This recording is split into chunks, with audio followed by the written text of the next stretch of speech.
हिमाचल प्रदेश में सबसे बड़ी खबर अब आ गई है और जो मंत्री थे कैबिनेट मंत्री विक्रमादित्य सिंह, उन्होंने इस्तीफा दे दिया है। रोते हुए करारा प्रहार किया है हिमाचल के मुख्यमंत्री पर और हिमाचल प्रदेश की सरकार पर। कांग्रेस की ही सरकार है वहाँ और विक्रमादित्य जो हैं वहाँ मंत्री थे, कैबिनेट मंत्री, लेकिन उन्होंने रोते हुए यह बात कही कि उनके पिता की मूर्ति लगाने के लिए 2 गज जमीन नहीं मिल सकी।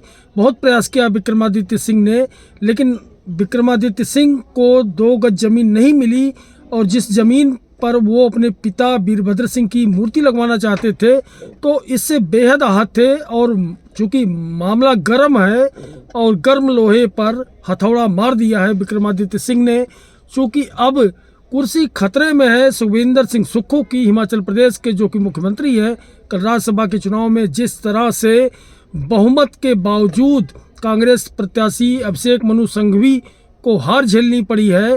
40 विधायक हैं कुल कांग्रेस के, वहाँ 25 विधायक बीजेपी की और 3 विधायक निर्दलीय हैं, लेकिन कांग्रेस के 6 विधायक बागी हो गए। इसके अलावा निर्दलीय भी चले गए, बागी हो गए, उनका समर्थन नहीं जुटा सकी कांग्रेस। उसके बाद 34 वोट बीजेपी प्रत्याशी और कांग्रेस प्रत्याशी को मिले, जिसके बाद टॉस हुआ और टॉस में बीजेपी प्रत्याशी की जीत हुई। लेकिन अब ये जो नई खबर आई है जिसमें कैबिनेट मंत्री विक्रमादित्य सिंह ने अपने मंत्री पद से इस्तीफा दे दिया, इसके बहुत बड़े मायने हैं, क्योंकि जब हिमाचल में कांग्रेस को पूर्ण बहुमत मिला था तो मुख्यमंत्री पद के एक दावेदार विक्रमादित्य सिंह का परिवार भी था। चाहे उनकी मां को सीएम बनाया जाए या विक्रमादित्य को, ऐसी डिमांड की गई थी समर्थकों द्वारा। अब चूँकि कांग्रेस के प्रतिनिधि वहाँ पहुँच रहे हैं, पूरे मामले की पड़ताल करेंगे, विधायकों के मन की बात, दिल की बात जानेंगे, तो ऐसे में निश्चित रूप से कहा जा सकता है कि सुखविंदर सिंह सुक्खू की सरकार अब जाने वाली है, क्योंकि उनके अपनों ने ही विरोध कर दिया है। और इसकी पीछे की वजह जो बताई जा रही है अंदरूनी पॉलिटिक्स है कांग्रेस की, और इसका पूरा फायदा बीजेपी प्रत्याशी ने उठाया।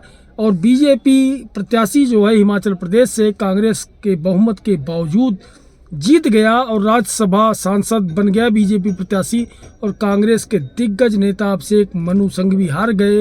लेकिन अब चूंकि लोकसभा का चुनाव निकट है और हिमाचल में पूर्ण बहुमत वाली कांग्रेस की सरकार पर संकट है।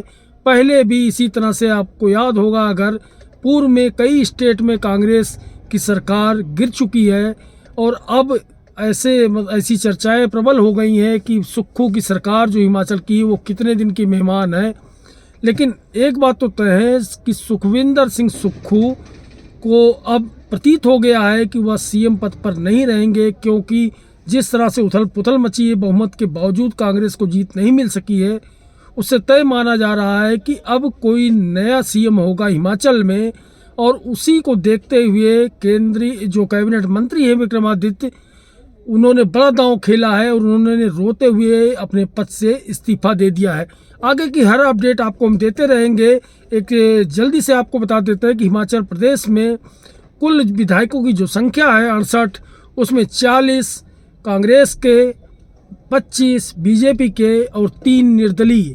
अब क्या होगा ये बड़ा सवाल है। क्या सुखविंदर सिंह सुक्खू की कुर्सी बचेगी या जाएगी? ज़्यादातर लोग कह रहे हैं जाएगी, और अगर कांग्रेस का ही कोई सीएम बनता है तो भी अब दूसरे को मौका दिया जाएगा, ऐसी चर्चा है। इसके अलावा बीजेपी खेल कर सकती है, इस बात की भी बड़ी चर्चा है। तो हो सकता है आने वाले दिनों में लोकसभा के चुनाव के ठीक पहले विदाई भी हो सकती है कांग्रेस की हिमाचल प्रदेश से।